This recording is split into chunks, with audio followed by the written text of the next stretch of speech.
Hey, what is going on YouTube? Mike here from Team VRY, and so we've had the Google Pixel 7 for quite some time now, and I was actually able to bring it with me abroad and use it as my main camera. For this one, I just want to show you guys how it performed on the go, and yeah, let's get started.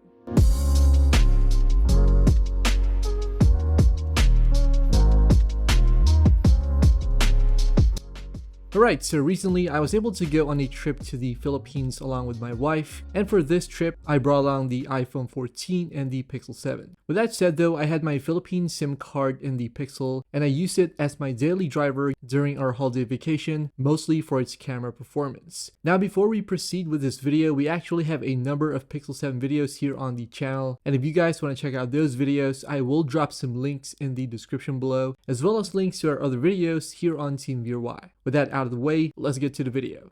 Now, one of the biggest reasons why I often use Google Pixel phones is how they're able to make mobile photography a very simple point-and-shoot affair. It's been a while since I was back in the Philippines, and once we got off the plane, I was pretty excited to use the Pixel to take photos and videos. Being a tropical country, there's a lot of good natural light all around, and getting good shots was a very easy task for the Pixel 7. Now, I am no expert photographer by any means, and while a lot of these photos are basic, I think that the Pixel manages to capture a great amount of detail with pretty accurate color reproduction as well as decent dynamic range. The 50 megapixel main camera on the rear does a clean job with most photos, and combined with Google's computational photography, it was easy to get good looking photographs. The same can be said for the 12 megapixel ultra-wide lens, which I think works best with photos of architecture and outdoor scenarios.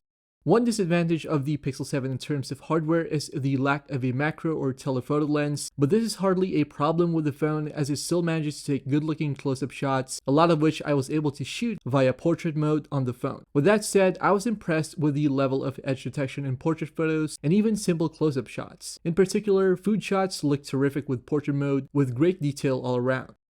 As always, night mode shots were satisfying. The Pixel's camera processing allows it to take nighttime and low light shots with great exposure, so you still get a ton of details on your photographs. Considering that it's pretty much Christmas season, it was a perfect opportunity to capture some lights and decorations around town, which had better emphasis with night sight. With that said, one issue I ran into at times was lens flare, which was more apparent when I was standing near a light source. It's an issue on the Pixel 6, which unfortunately is still present on the 7, albeit a bit more seldomly. Alright, now as for video quality, you can get some great looking footage on the Pixel 7, especially in strong lighting conditions. Colors are vibrant, and video stabilization in particular is pretty impressive, something that I really appreciate about the Pixel phones. The addition of other video features like cinematic pan and cinematic mode also make for more variations in shots, so if you're looking to make more artsy looking videos with your Pixel, then these are nice tools to have on your phone. Of course, video quality isn't perfect. There are times when I get poor detail in video, especially during less than ideal lighting conditions like overcast skies, and video quality suffers despite being set to a high resolution. It's something that I've noticed way back on the Pixel 4a 5G, and it's moments like these that show the weaknesses of the Pixel 7's camera at times.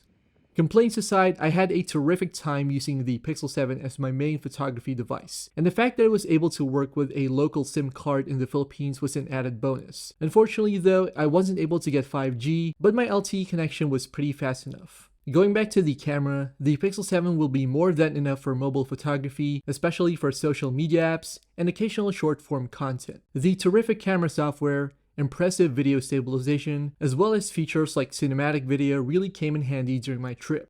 In closing, photo quality is oftentimes a subjective discussion, but I'd like to think that the Pixel 7's advantages definitely lie in its cameras. If you're looking for a good point-and-shoot camera phone to take on trips or simply for casual photos, it's a very ideal device. It's not perfect of course, but Google's computational photography gets a lot of things right.